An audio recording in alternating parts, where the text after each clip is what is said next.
नमस्कार मित्रों। मित्रों, आपने एक शब्द सुना होगा, आरूढ़ लगन। आरूढ़ लगन। आज हम बात करेंगे आरूढ़ लगन और पद लगन। पद।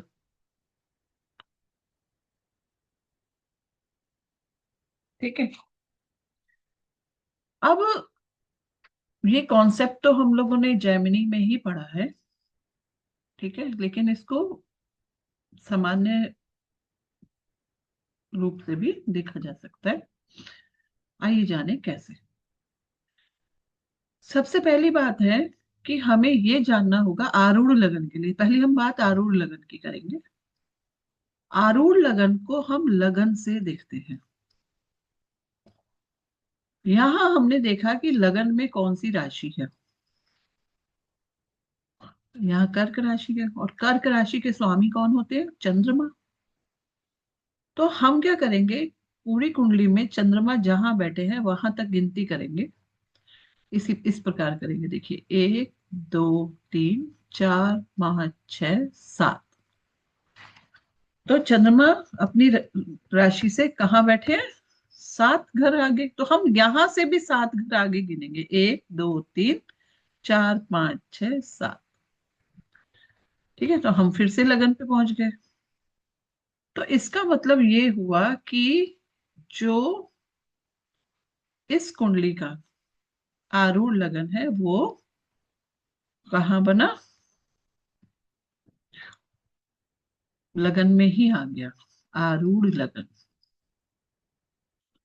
अब माना हम एक इमेजिन कर लेते हैं कि ये चंद्रमा यहां ना बैठ के यहां बैठे होते। तो हम कैसे गिनते? 1 2 3। अब 3 प्लेसेस आगे है तो तीन ही यहां से आगे। तो 1 2 3, तो आरूढ़ लगन यहां आ जाती। अब माना हम इसी सिचुएशन को दूसरे तरीके से समझ लेते हैं। चंद्रमा को कहीं और बिठा के देख लेते हैं। चंद्रमा माना यहाँ होते। ठीक है, यहाँ ना होके यहाँ होते। तो कैसे गिनेंगे? 1 2 3 4 5 6 7 8 9 10 11। अब यहां से आगे 11 गिनिए। 1 2 3 4 5 6 7 8 9 10 11। तो आरूढ़ लगन यहाँ आ गया। तो 2 3 एग्जाम्पल से आपको ये तो समझ आ गया होगा कि आरूढ़ लगन कहाँ आएगा। ठीक है, तो इस कुंडली में आरूढ़ लगन लगन में ही है। अब इसी प्रकार क्या करते हैं, हर भाव के पदार्थ को पता लगा लेते हैं। जो लगन का पद होगा उसको तो आरूढ़ लगन कहते हैं, और बाकी के जो पद निकलेंगे उनको उस भाव के पदों के नाम से ही बुला देते हैं। तो हम सबसे पहले सेकंड पदा पता लगाते हैं। तो सेकंड पदा के लिए क्या करेंगे, तो देखेंगे कि दूसरे भाव में कौन सी राशि है। सिंह राशि। सिंह राशि के स्वामी सूर्य होते हैं। कहाँ बैठे हैं? अपने से 1 2 3 4। यहां से चार आगे 1 2 3 4। तो ये क्या हो गया? सेकंड पद लगना यहाँ आ गया, या फिर कहना चाहिए सेकंड पद यहाँ। अब कलर चेंज कर लेती हूँ मैं। थर्ड के देखिए, 1 1 2 3। तो यहीं से आगे 3 गिन दीजिए। 1 2 3। तो थर्ड पद लगना यहाँ आ गया, थर्ड पद। फोर्थ पद को भी चेक कर लेते हैं। तो 1 2 3 शुक्र होते हैं ना, तुला राशि के स्वामी। तो 1 2 3। 1 2 3, यहाँ पे कौन आ गया? ये फोर्थ पद लगना। 4 P लिख देती हूँ यहाँ। अब फिफ्थ को देख लेते हैं। मंगल देव, वृश्चिक राशि के स्वामी मंगल देव हैं। तो यहां से गिने 1 2 3 4 5 6 7 8 9 10। अब यहां से 10 आगे गिन लेते हैं। तो 7 8 9 10। तो फिफ्थ पद लगना यहाँ हो गए। फिफ्थ पदा कह दीजिए, फिफ्थ पद लग्न कह दीजिए। 11th हाउस में आ गए। अब 6th हाउस के लिए देख लेते हैं।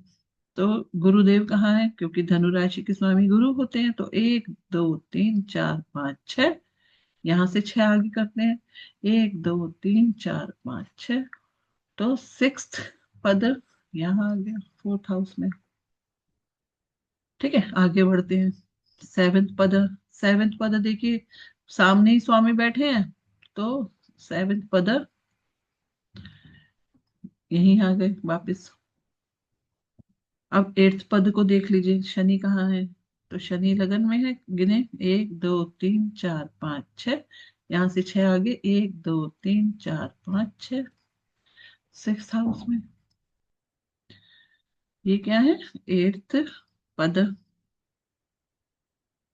अब इसको देखते हैं, नाइन्थ पद को। तो नाइन्थ पद के लिए 1 2 3 1 2 3, नाइन्थ पद आ गए कहाँ, लगन में। अब टेंथ पद को देखते हैं, तो 1 2 3 4 5, अपने स्थान से 1 2 3 4 5, तो यहाँ से 5 आ गए, 1 2 3 4 5, तो ये यहाँ आ गए टेंथ पद। इलेवेंथ पद को देखते हैं, वृषभ राशि के स्वामी शुक्रदेव, तो शुक्रदेव कहाँ है, 7 8, अपने से 8 है, तो 7 8 यहाँ पर आ गए इलेवेंथ पद। ठीक है, ट्वेल्थ पद को गिन लेते हैं, तो 1 2 3 4 5 6, अपने से 6, 1 2 3 4 5 6, तो यहाँ पर आ गए ट्वेल्थ पद लगे। ठीक है, तो इस तरह से एक और चीज मैं यहाँ पर बताती हूँ, कि जो सेवेंथ पदा होता है उसको धारा पद भी कहते हैं। जैसे हमने लगन पद को आरूढ़ लगन कहा था, ऐसे ही जो ट्वेल्थ पदा होगा उसको उपपद लग्न भी कहते हैं। उपपद कह दीजिए या फिर उपपद लग्न कह सकते हैं। अब इनसे किस तरह के प्रिडिक्शन की जाती है या किस तरह से फलित कहा जाता है, फलित की जानकारी हम आपको नेक्स्ट वीडियो में देंगे। Thank you.